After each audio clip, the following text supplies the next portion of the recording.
Dillian the Body Snatcher right here. It's a champ. Big up to Sporting Icon. Subscribe. Otherwise, I might pay you guys a visit.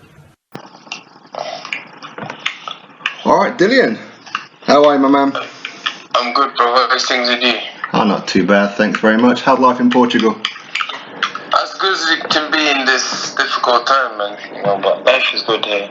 You know, It's a safe place. You know, the Algarve is one of the safest places in the world. Yeah. With everything that's going on at the minute, you know, so it's good. It's good. A lot of local produce food, fresh food. The ocean is here, so lots of fish. And, you know, they don't really rely on a lot of imports, so it's all good, man. It's all that's good. Cool. And how's the weather? It's hot. It's hot. I think today was 40 or something. Wow. It's hot. It's hot. Very good. It's hot. You know, my body don't ache as much when I'm training and stuff, which is a bonus. You know. Yeah, that's it. So, because you've been out there, was it 4 months, isn't it? Yeah, I've been here for a while. You know, but it's been difficult because obviously the fight's been scheduled, then it's off, then it's rescheduled, then it's on. You know what I mean? You know, like I started peaking like 3 or 4 times for the same fight, then I had to readjust training and stuff, and couldn't get sparring partners in for a long time because of obviously the rules and regulations and other things, you know. Yeah, that's it. That's it. So how is it? How's it been with training then? Because you've had like a gym facilities now, haven't you? Yeah, I got private gym facility here, so training's been good, you know. Training's been good. I've still been training, but obviously, you know, when the fight's close, obviously 10 weeks or whatever, 12 weeks, you know what I mean, you plan everything out, and then you have your peak date, and everyone aims to get you ready and right for that night, but obviously because it's been back and forward, and it's on, then it's not on. Remember, I came here to get ready for May 2nd, I think it was. Yeah, that's true. Yeah, so, you know what I mean, you know, May 2nd is long gone. Then it moved again, then after, now we're getting ready for August 22nd, which is it's good because over time to prepare, but also brings different challenges and different struggles. You know, as you know, sometimes overtraining can be just as bad as not training, let's say, you know. Yeah, that's what I was about to say, because I remember Ricky Hatton, he said that he overtrained for the Manny Pacquiao fight.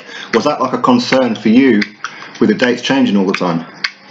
No, you know, I got a good team and they know what they're doing and stuff, and obviously, you know, that last fight I was about 30 pounds overweight, so I had extra weight to shift and other things and stuff, so you know, it's been good from that point of view. You know, obviously right now as I stand, I'm a lot lighter than I was for that fight. So you know, that's one good thing, and I still got time to go. So I should come in optimum weight. You know, the weight target that I set, and be ready to rock, and I'll be fit and I'll be strong. And you know, obviously it's a very dangerous guy, so I can't leave no stone unturned. You know, I have to give Povetkin the respect and due care he deserves. And that's why I've been here, because he's a former Olympic champion, former world champion, you know, and he's not someone who's got a lucky bypass to the Olympics because someone couldn't make it, but someone who's won everything there is for him to win as an amateur.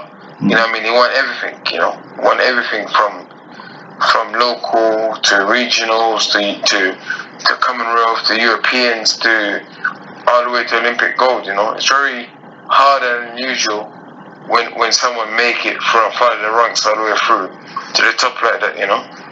That's right, and as a professional as well, his resume, let's be honest, is pretty damn good. When you look back at the time when he fought some of these guys, they were guys at the top of their game as well. Yeah, no, the guy's a good fighter, man. He's no joke, you know. I mean, solid fight, you know. He's beating top guys, and he beat them in devastating fashion, as he's still shown in his last fight at Hunter, how much ambition and drive he's still got, and you know, it shows that when he needs to put it all together, he can, you know. You see, sometimes I hear, I mean, you know yourself, it doesn't matter what you do, you're damned if you do and you're damned if you don't, but it's like people saying, well, why is Dillian fighting like a Povetkin? He's old, he should be fighting Ortiz. I'm like, you do realise that Ortiz is older than Povetkin, right? Yeah, exactly. Ortiz is way older than Povetkin, way older. Yeah. You know, Ortiz way older than Povetkin, but Povetkin's a better fighter than Luis Ortiz. Look at the resume. Luis Ortiz's record is best fight in his record is Deontay Wilder, Brian Jennings, and the Argentinian guy. What's his name? Crap! I forget the guy's name. I know he beat an old Tony Thompson, didn't he? Yeah, he beat Tony Thompson. Well, Tony Thompson's not really, but he beat an undefeated guy that was at 24 or no, but a nobody Argentinian guy. Oh, yeah, was that the guy that he beat then got overturned to a no contest because he fell for PEDs? Oh, I think so. Yeah, I forgot his name. I think so. Because I tried to fight a guy about 2 years before he fought him. Yeah. Well, but no, Povetkin's got a very good record, and that's people that start rubbishing boxing, man. There's a lot of people that's talking, why are you doing this? Why are you doing that? Why should you do this? Why should you do that? A lot of people in boxing are scared. There's a lot of people saying, why are you fighting at matchmake quarters where you should wait for a crowd? I'm like, well, I don't want to do that. I'm not a coward, I meet these things head on. I'm not someone who's just gonna be scared and shell up and be like, I'm not gonna do nothing. No, I'm gonna fight. I'm gonna fight on. It's my career. I'm gonna fight on and do what I do best, and that's to bring maximum violence. I love that quote. Maximum violence. It sounds nasty. It is, obviously, it's a mindset. Obviously, you get into a mindset, and obviously, you come there to. Let's be honest, it's a fight game, and Povetkin's coming to try and knock me out. He's not coming to make friends with me. He smiles and he acts quiet, and he acts respectful. There's an air of arrogance and major confidence about him. I've been up close to him. I've been up close to him enough, and I've seen it. He's someone that believes that obviously, the likes of me can't beat him because of his technical and his boxing ability. I see these things in these guys. And they all think that and believe that until when the real work comes. Yeah. Well, it's good to prove people wrong. If everybody thought you were going to beat him, what's the point of the fight? Yeah, exactly, and that's why my fights are always so dangerous and so edge of the seat stuff as well, because I don't just take easy fights. I could have said to Eddie, let's have a warm-up fight. There's potential title fight with Tyson Fury in the bag, blah blah blah. Let's keep busy, but I don't want to do that. That's lame, man. I don't learn nothing from that as well. People forget I'm still a relative novice in the game, so I don't want to do that. I want to have fights that I can learn from and improve from, fights that's going to get me an edge, fights that's going to make me, jittery and train hard and diet harder, No, Povetkin's serious, man. He's serious. Although, yeah. Even today I had a coffee and I was going to put sugar in it, and I was like, I was like, my friend, I think you should relax, and it's the kind of fight that you think, I make the sacrifice. Usually I put one sugar in my coffee, but that's how serious I am. People think, that's nothing, but it's a big deal. Of course, you're missing out on the luxuries, aren't you? Yeah, exactly. But that's what these kind of fights does. Make you go a bit earlier, make you do things. That's what it does. Yeah. Well, nobody can say that you don't risk it, because you'll be number one for 2.5 years or something. Exactly. And you've been taking on a Chisora rematch, a Joseph Parker, an Oscar Ruiz, a Povetkin, a Lucas Brown. People forget he's former world champion and was undefeated. Yeah. When I beat him, I was thinking of the underdog in that fight as well. Ruiz, all of these guys, And Hellenius as well, you were the underdog. Yeah, exactly. Yeah. And I think people are starting to realise how good victory that Hellenius victory was, considering what he'd done to Kanaki, who was a top contender.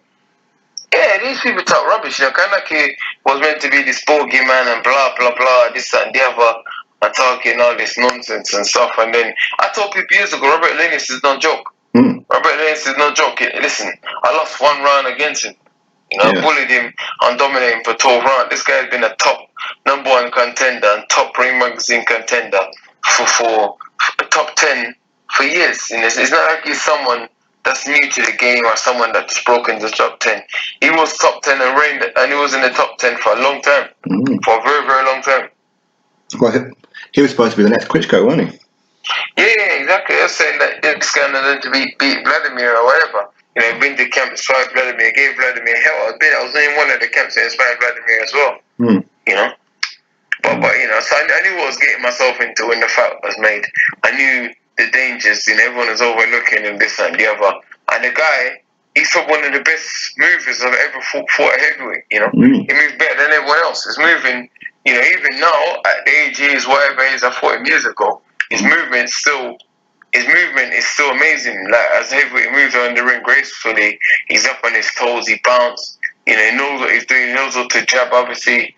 You know, sometimes he can be a bit hit and miss, but he knows what he's doing. You know, as you can see, Kanaki wasn't clever enough, kept on pressing him, kept on coming forward and get knocked out, you know. When I fought him, I was pressing him, I run into like a hook or a jab or something, and I thought, this guy knows what he's doing. He's got power, so I had to readjust, took my time, regroup and go again. But the likes of Kanaki and those guys, they're not clever. They're just guys that just come forward and throw punches. They're not really real intelligent guys, you know what I mean? They just come forward and throw punches. So to the point where when he got tagged, he didn't know what to do. He just carried on running forward and carried on punching and just got knocked out in the end.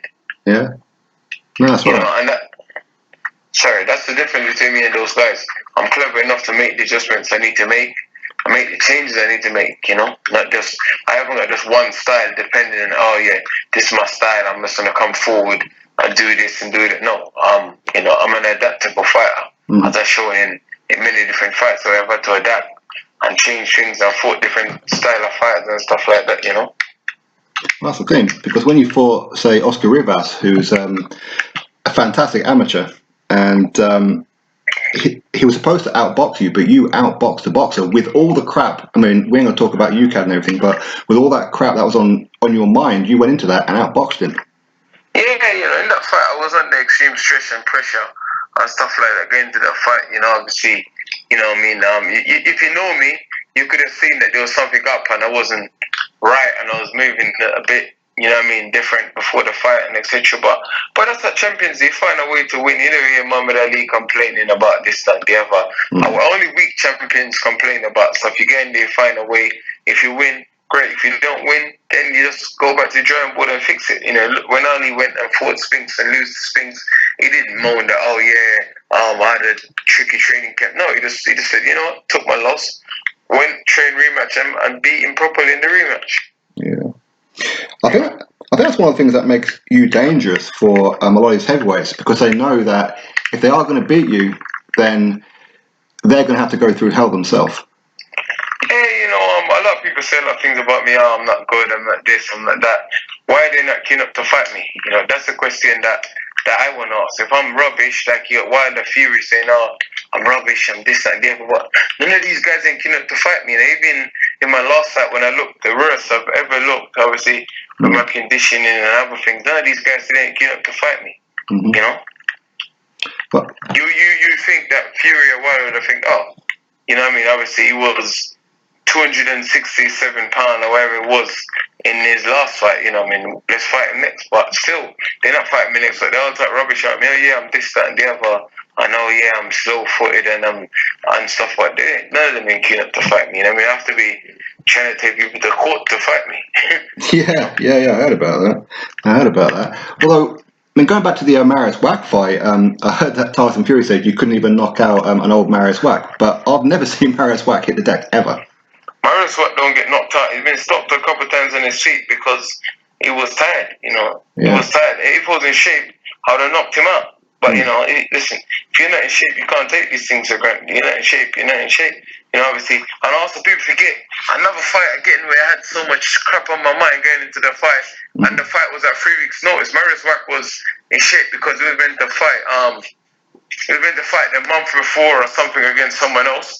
So he was already in shape going into that fight with me anyway. So for him, when he got the call, it was win-win for him, if you know what I mean, you know? Yeah, of course it was. He got extra time to prepare. Obviously, he weighed in at one of his lighter weights recently, and you know, and he's a tough guy. You know, obviously, I did the best I could do with my situation, you know, and I fought like you know, and even then, I think I've only lost 1 or 2 rounds, even being out of shape and not being mentally right or physically right. I think I still only lost 1 or 2 rounds again. I didn't have you losing any rounds. Yeah, exactly. But obviously, I don't want to. I mean, I just try and be as objective as I can be, because you're gonna get some idiots in the comment that goes, "Oh yeah, well, I did lose in this round and that round." They're the usual idiots, That's true. That is very true. Okay, so let's just say you get past Povetkin. I know you definitely ain't looking past him. You ain't stepping aside. I've heard you say, "I ain't stepping aside. I want Fury next." Yeah, why should I step aside? I've waited a long time, Yeah. Tyson Fury should fight me. Why shouldn't he fight me? You know what I mean? Why shouldn't he fight me? He should fight me, He's the linear heavyweight champion, the best heavyweight since whoever he says or whatever. So he should have a problem with likes of me. I don't think I'm the best or the greatest heavyweight since Muhammad Ali. I don't go around proclaiming that I saying, "Oh yeah, I'm this. I could have beaten Muhammad Ali. I could have beaten Mike Tyson. I could have beaten this guy and that guy." No, I don't say that, because that's disrespectful to the legends. Obviously, even though I believe I would have beaten some of them, and again, I believe I would have beaten a lot of them guys because I'm bigger than them. But I would never say publicly, "Oh yeah, whatever." You know what I mean? So if you go around saying that, "Oh yeah, I'm the great Gypsy King, I fight any man from his mother's womb," and all of this other nonsense, and like, you should have a problem fighting me, then, shouldn't you? Unless you don't believe I was born from my mother's womb, maybe you believe I was born from somewhere else. Maybe you think I was growing a rat ears in a lab or something. maybe. But I mean, let's be honest. Well, okay. Well, here's my thoughts. You can say whether or not you agree with me or not. Fury Wilder Part 3 is not as big as Fury Whyte. Financially, everything. No one want to see Wilder get beat up again. I want to see that. He's not going to get any better. Yeah. And the second fight, he was rest. The second fight, it was rest. The second fight, it was like a man disciplining his son. Yeah, it was. I mean, you said to me quite a few times, that's how you beat Wilder, and that's why you wanted to fight. I've been saying it for a long time, but what I say don't matter. No one. What I say, people never listen. And when someone else do it, or someone else say it, then wow, it's such a big deal. Wow, so and so said it, but I said it for a long time. If you push him back, you beat him because he's a bully. Yeah. Let's be honest. What does Wilder do good? He doesn't jab good. He doesn't walk around the ring good. No. He can walk around the ring and tripping up over himself. Punching the lights.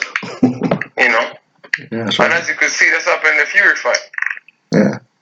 So you don't see, or you don't give Wilder, outside of a puncher's chance, much chance in the third fight.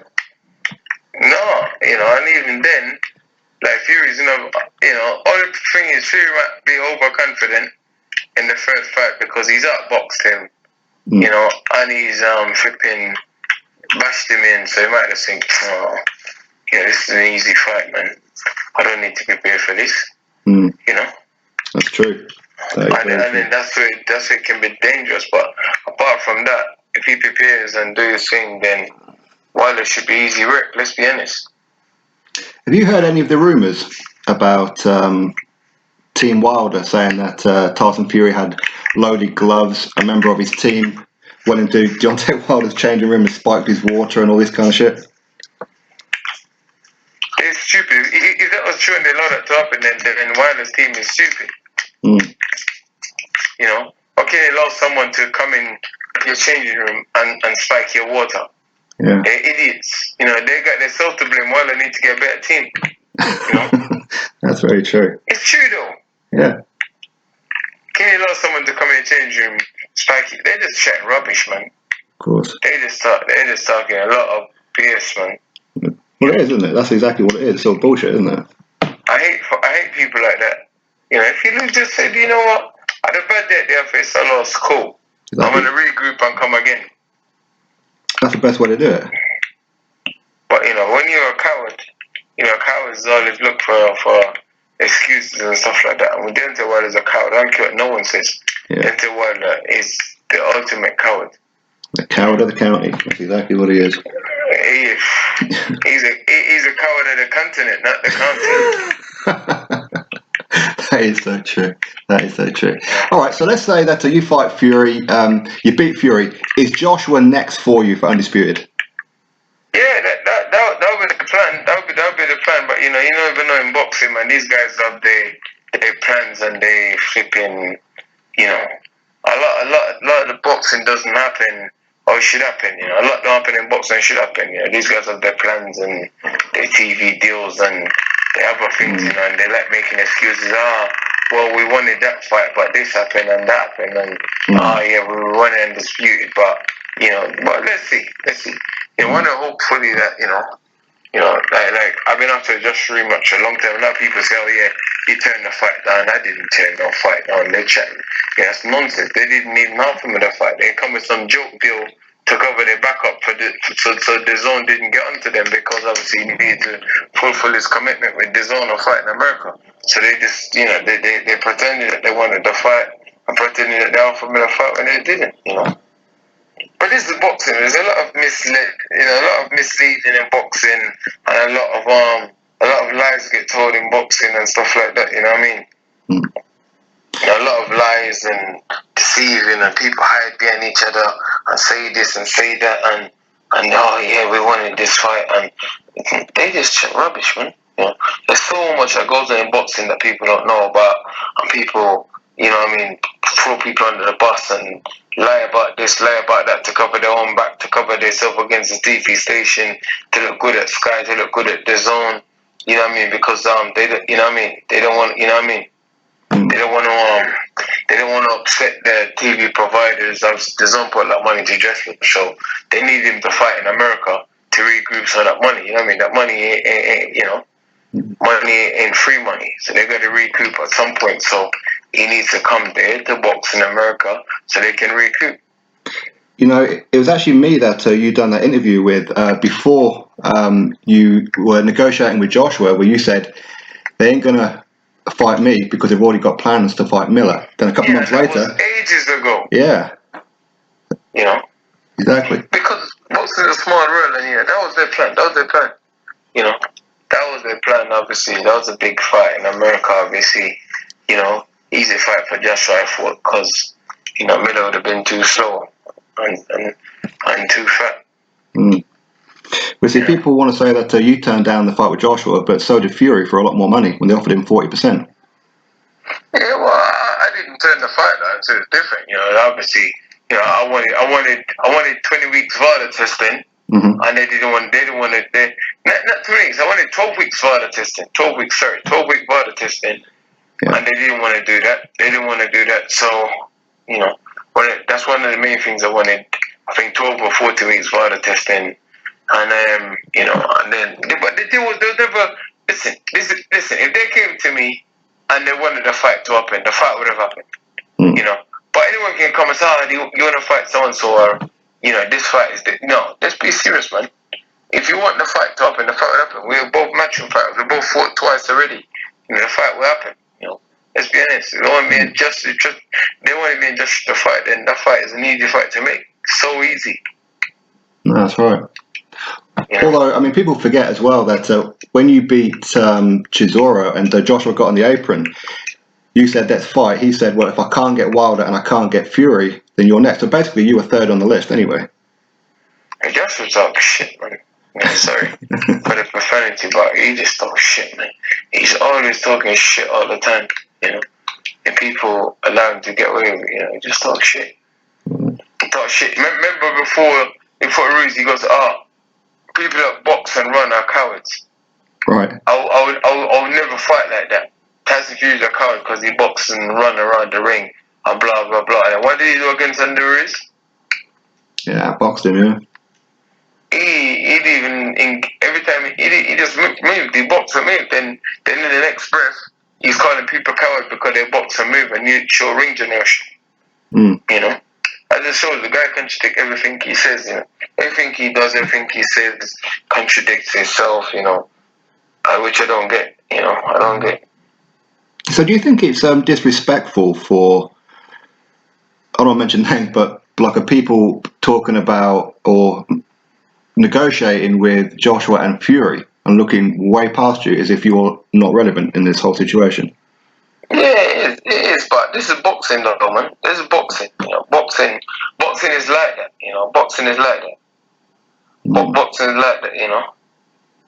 So Boxing is like that, man. People do that, and that's just the nature of the beast. It's just the nature of the beast. I'm growing enough, and I understand enough. This is why I trigger my rights and what and what is rightfully and legally mine. It's up to me and my teams, obviously. To obviously maneuver ourselves in position to make sure that that we're not a part of other people's plans. We're part of our own plans. And that's like the governing bodies are there to make sure these things happen. Yeah, that is very true. So, when you're negotiating with AJ for Undisputed, would you try and get the first fight in the UK? Yeah, why not? I'd love to fight Joshua in the UK for Undisputed. I would love to. No one's ever done that before. No heavyweight's ever done that before. Exactly. 2 British heavyweights. Especially 2 British heavyweights. So I would love to. That would be good. I'd love to. I'd love to, but like I said, then again, it's the business. A fight like that, the magnitude of fight, we might not be able to do it here. We have to do it somewhere else or whatever. But I'd love to. And obviously, I have one belt, who have more, so you might have the pulling power of where the fight goes or whatever. So let's see. Okay, so I mean, at least that you're at least letting boxing fans know, or British boxing fans know, that you want the fight in the UK if possible. I'm not fighting at home. I'm not fighting at home. Yeah. I'm not fighting at home, All the fans and people who can't get there, who can't travel abroad, they get to come and stuff. I love it, man. Yeah. I love it. We have the best fans in the world. British fans are the best fans in the world. That's right. If they get behind you, they're behind you fully. Yeah, that's true. Can you ever see yourself fighting in Jamaica? Oh, mate, that'd be a dream come true, man. That's one thing I want to do as heavyweight champion of the world. I become heavyweight champion of the world, fight in different countries.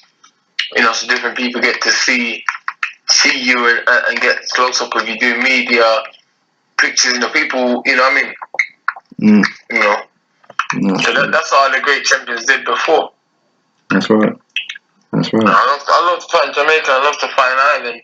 I love to fight. I love to fight in America. I fought in America.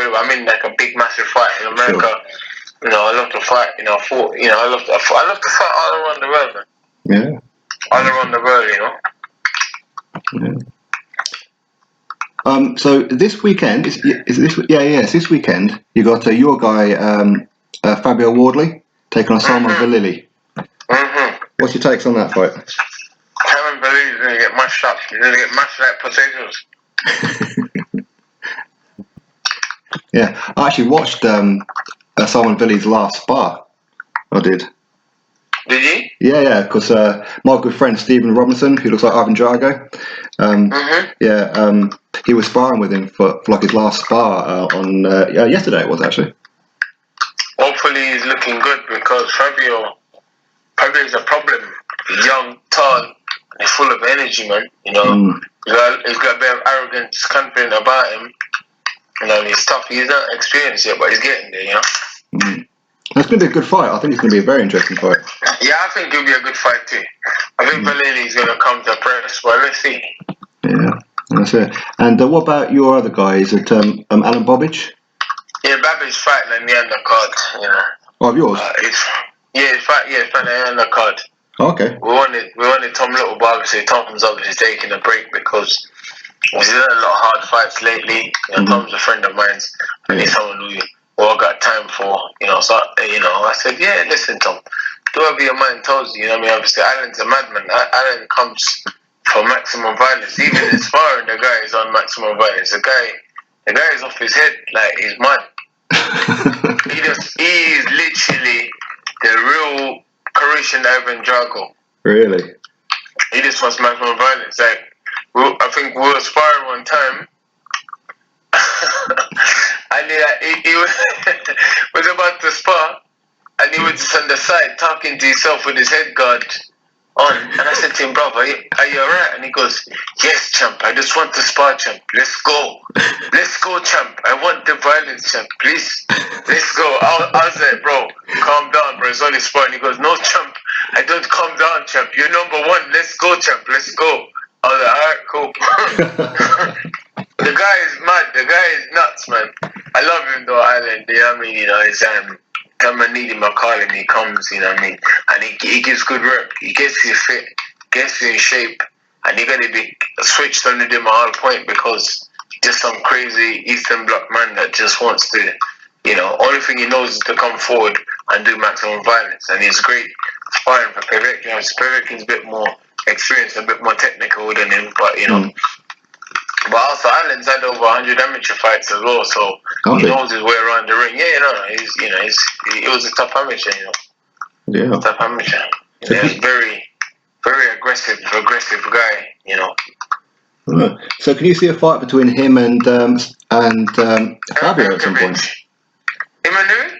Fabio at some point. No. I both manage them, and I don't want them fight. You know, unless it's for a major title or something. Yeah, like a European. Yeah, but Alen wants to fight Filip Hrgovic because they're from the same place, and he don't like Filip Hrgovic. I heard him say something about him. Yeah. He does not like Filip Hrgovic. He thinks Hrgovic is a coward. Really? Yeah, because Hrgovic wanted to go back into the amateurs. After the Olympics, yeah. So he's like, Alan's like, this guy's a coward. He has so much fight, but he wants to fight the young amateurs. He's coward. I don't like this guy. Oh my god! Wow, if Joshua ends up fighting Pulev in Croatia at the amphitheatre, that'd be a good fight for the chief support, wouldn't it? Yeah. Alan's ready. He's had 3 fights, so he's ready. You know, I think we're trying to secure his next fight. If I can secure his next fight, the people's gonna be like, wow. You know, his next fight is basically a step up for him, and it's going to be a ball game man as well. You know. Yeah. The guy we're trying to get. You know, it's going to be a proper, like. You know, ideally, I'd like to do another couple of fights first before you fight this guy, but you know, I mentioned it to him, he goes, yes, champ, I'm ready, I want to eat. You send anyone, champ, I kill, I swear. I destroy, champ. The guy is mad, he's mad. You're one of those mad guys that's just, you know. He sounds like you. Yeah, that's how we get on. Oh, that's really good. That's how we get on. The sparring between me and him is just madness. Just war. Madness, you know. Yeah, you know. Oh dear. Well, speaking of madness, what about Mike Tyson versus Roy Jones Jr. exhibition? What do you reckon? Well, I don't know, man. Roy's chin's completely gone though. Roy can't take no punch. Can't take no punches at all, you know. No punches, you know. But obviously, you know, Mike's abused his life a lot over the years with drugs, alcohol, and prescription medication and other things. You know, I'm sure Roy's done the same as well. So I don't know where their bodies at, where they're at physically. Mike looks strong and he looks powerful. Obviously, a lot bigger than Roy Jones. Roy Jones' best asset was his reflex. You know, how much reflex as he got left. You know. As you could see when he fought the likes of Enzo, and the Enzo did him quite easily. Yeah, he did. And that was a past the Enzo, you know.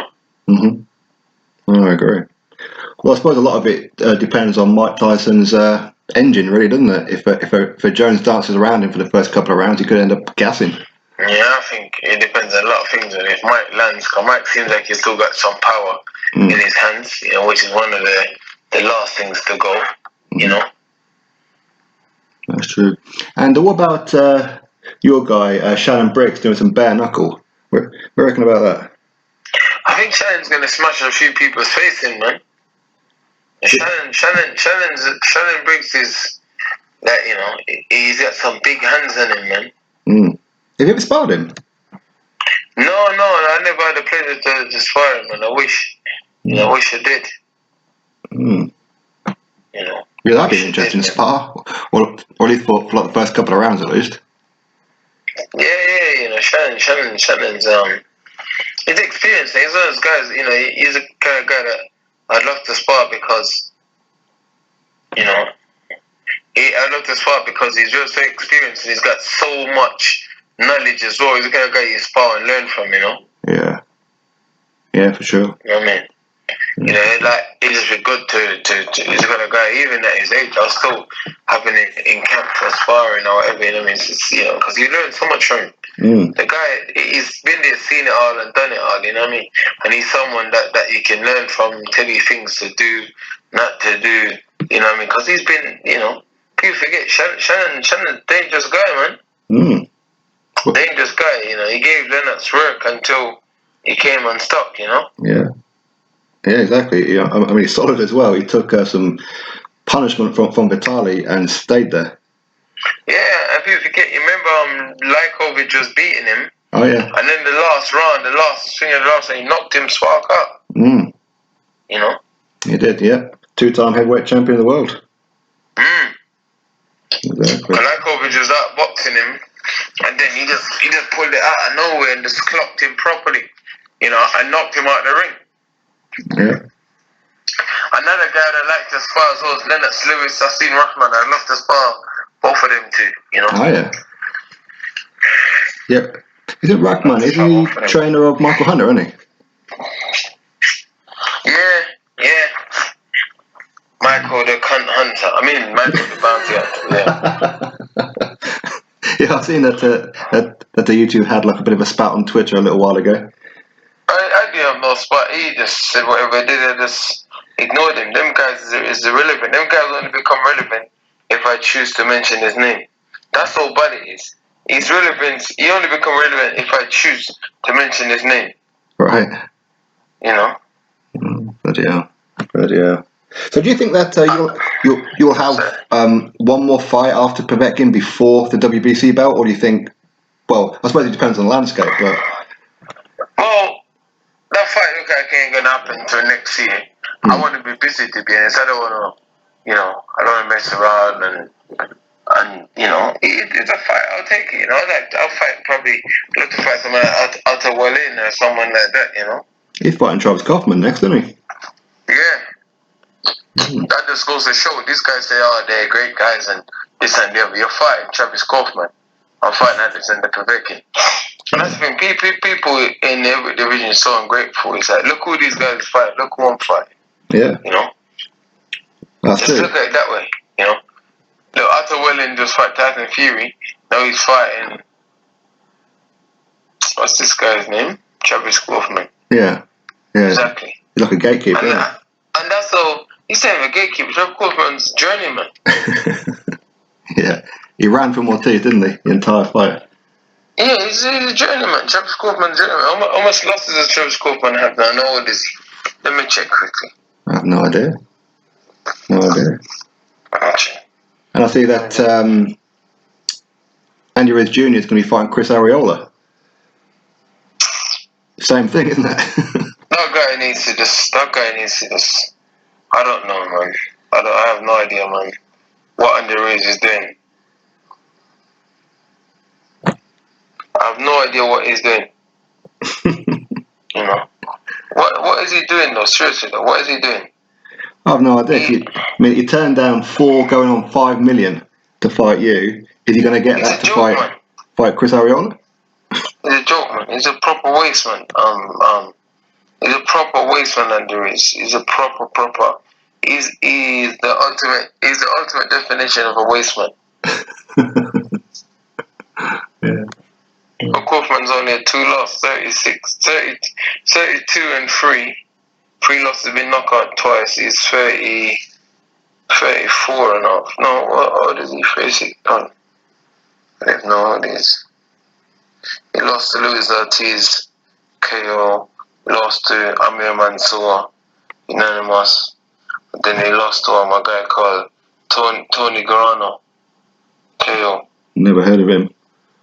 Yeah, this Tony Garano, I heard of him before actually. Yeah. He's 20 and 3 and 1 no contest. Okay. Well, I mean, if that's who Otto Wallin wants to fight and Andy Ruiz Jr., at the end of the day, they had plenty of opportunities for a big payday for you. At some point, they'll come knocking on your door. Yeah. Remember, I called Wallin out and the other guy, what's his name? The other Andy Ruiz, but Andy Ruiz is a joke, man. It's a joke. Then now he's saying, I want to fight Dillian Whyte. I want to shut him up. I want to shut up his big mouth. But all of a sudden, now you want to shut me up because the work's dried up. You spent most of your money on BS. Yeah, that's it. Does money change, do you think? Does money change fighters? Because it doesn't seem to have changed you. You seem to be more hungry now than ever.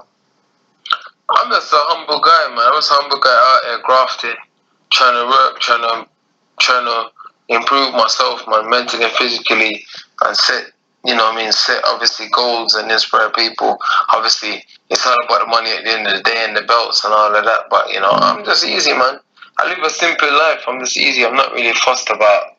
I just chill out, man. As long as my family have what they need, then I'm easy, man. The rest, That's I'm right. easy. That's right. I'm easy. I'm easy, but it's easy to say, this, that, and the other, But under Ruiz, you could see he's one of those guys that dream about that lifestyle, And finally, he got a bit of it. So then, he just lost his head, didn't he? Yeah. No, he lost his head properly, Properly lost his head. He just literally just lost his head, just start eating all kind of crap and, Listen, that guy could have changed, he did change his life, but he could have seriously changed his whole, he could have made history, he could have made serious history, not some pretend history, He could have made history. He had the platform, he had the support, the Mexican people would have get behind him, but that guy's a joke. That's how I know he's a joke. He didn't even do a press conference in Mexico for the fight. Yeah. He done London, New York, or whatever. That's how you know he's a joke. As a heavyweight, the first Mexican heavyweight champion in the world, that's one of the first things you do. You're defending the heavyweight championship of the world. You do a press conference in your home country. It's true. That's what you do. That's what I would do. Of course. Yeah, definitely. I'll do a press conference in my home country or whatever. That's he's a fraud, man. He's a proper waste of space, man. Waste of space. And then he blamed the trainer, got rid of Manny Robles, and said this not to do that. That's a disgrace. You didn't have the discipline. They're trying to get you to train. If you won, he had like almost all the belts. That guy is an embarrassment, man. He's a disgrace. Exactly, one belt away from Undisputed. Yeah, he's actually a disgrace. I remember the fight before that. It was a nobody. He fought with Kevin Johnson, wasn't it? No, Dimitrenko. Oh, yes, that's right. It's nobody. Yeah. He fought a nobody. Absolutely. You go from that to winning everything, and then you have the discipline to train, just to stay disciplined and stay dedicated, to train, and he just ballooned. Yeah. He just couldn't stop eating, clearly, But surely as like grown adults, of course you need a good team around you to keep you grounded, but surely that comes from within yourself, doesn't it? Surely. Yeah, it does. Everyone needs help and guidance and and whatever, Everyone needs a bit of help, a bit of guidance, a bit of this, It does help to have that, and support, because these fights have come in heavy. I've had problems, injuries, and this and the other. I've come in heavy and whatever. It's hard. But you need discipline, you have to try. You didn't just put a bit of weight on, Mm-hmm. Yeah, that's right. Done a lot. Exactly. Yeah, that's it. So now you're in camp, you've got 4 weeks left until fight night. Are you coming back? Is it, you have to be back in the UK, is it 14 days before the fight, don't you? Because of the COVID testing. Yeah, I think so. I was waiting to see what's happening with the rules anyway. Yeah. I'm waiting to see what's happening with the rules. My guys is on it or whatever. So the rules are changing every day. There's no, you never know what's going to happen today or tomorrow or whatever. It's just, this thing is such a weird thing, man. You just come out of nowhere and just, the whole world is at a standstill. People's life has just been destroyed. Whether it's via sickness, people losing their business, and depression, and it just sucks, man. This thing just sucks, and it's destroyed the whole world, man. It has. It really has. And quick as well. It just goes to show how quick these things happen. You know what I mean? How quick you can go from, that's like the saying, here today, gone tomorrow. It's very important. You know what I mean? Everything was normal. No gym for 5 months. No normality. No nothing. And everyone's lost routine and everything, man. It's crazy. Exactly. The Olympics got put back. There's loads of boxing and stuff that's put years of training and stuff into getting ready for the Olympics, and it got put back. And now it caused a lot of depression and mental issues to a lot of people. You know what I mean? Because you put your whole life and everything into getting ready for that one event, and then you get put back. Mate, it's terrible. Yeah. No, I agree. I mean, are you looking forward to getting back in the UK then? Yeah, no, I'm looking forward to getting back and having a fight and stuff or whatever. No, of course, man. Yeah, that's how my family is, Yeah. But obviously, I'll be here most of the time and training and getting ready and stuff and whatever. So, Is Portugal going to be your camp going forward, do you think? Yeah, I think I'll probably end up moving here, to be honest, in the long run. So really? Yeah, man. It's more relaxed. Get away from the hustle and bustle of London, eh? Yeah, exactly. That's it. Now, what about Xavier Miller? I can train better here and more focus here. Less distraction and stuff, Yeah, that's true. Is Xavier Miller, is he your coach for this particular fight, isn't he? Is that official? Yeah, he is. Obviously, he's been my assistant coach, obviously, helping out and stuff. But obviously, he's been down here with me for months. You know what I mean? For months now, obviously, we've been working and doing stuff together. And obviously, you know what I mean? It goes, obviously, someone's been with you day in, day out, doing the job and giving you the support you need. You know what I mean? Then that person's role becomes very important. Someone you can trust. You know what I mean? And in a big fight like this, you need that level of support constantly. To get ready for a big fight like this, you don't get ready for a big fight like this in 8 or 10 weeks or whatever. It takes a long time. It takes a long time working and technical stuff, working and this, working and that, getting ready properly, gearing up, and doing everything, Yeah, that's it. Because he's got his own gym as well, hasn't he? Is that in London, is it? Yeah, he does, he does, but he's a dedicated guy that's been bringing up guys from the amateurs into the pros and stuff, obviously. Obviously, he's not as experienced at this at a certain level, but obviously, everyone got to start somewhere. But he's been on boxing long enough, obviously.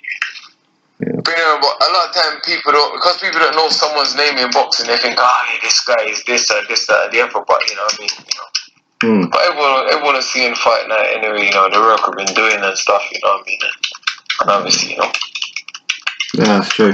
That's very, very true. All right, buddy. I appreciate your time. Is there anything else that you want to mention that maybe I haven't asked you? No, it's all good, man. I'm just looking forward to just entertaining the fans and getting over the job and getting out there and doing something what a lot of fighters is scared to do. A lot of fighters are scared to take chances and take risks, man. In time and difficulty, I was looking forward to getting out there, put a good show, and I'm thankful for Povetkin as well for agreeing to do this as well in this time as well, And congratulations to him on his new baby as well.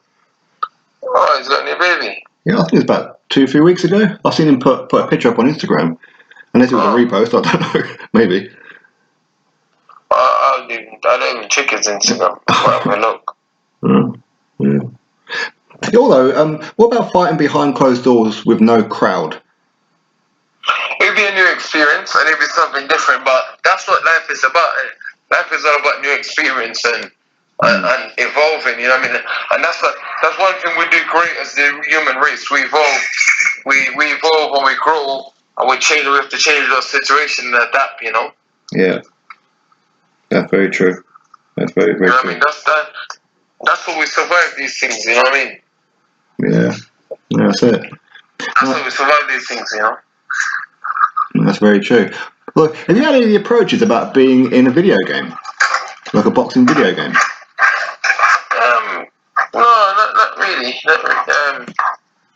Not really. It's there's a few things going on.